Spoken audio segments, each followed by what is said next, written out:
au tui pui khup chena kadai lain kong chena dai turin min kova ngong chena dai ka in ngai lain a hleu turin min ko ta si thi le dam min shuai tu me le sum po an kal se khoram tu chonim enge ka chang chuanang kan sui le mai pho tang che ole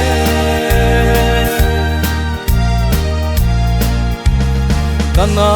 ram nuam rin na in kapan lai nei le chung kama ruai se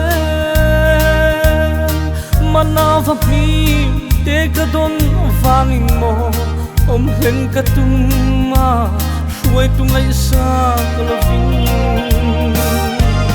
thi le dam min ruai tu me le sum po an kal zen khoram tu chonin enge ka chang chuanang kan sui le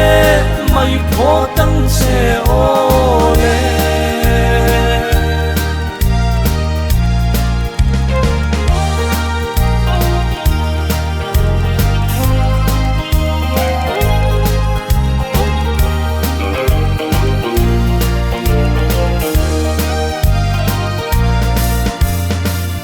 na mo sian kanan ram apan lain dan mangin suai khen sama tuma kanan ram khen tura suai lain amangai te chu alo phong san ta si thi le dam min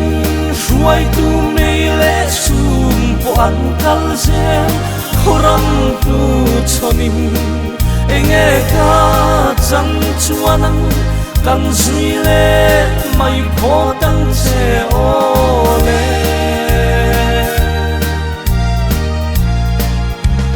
song tu le a son tin to na kana tra le hathial an chia te abo rul mukle nau bang te an tual china alaya em tu le veng tu be ram no thi le dam min ruai tu me le chum po an kal zen khoram tu chonim enge ka chang chuanang kan sui le mai pho tang che ole thi le dam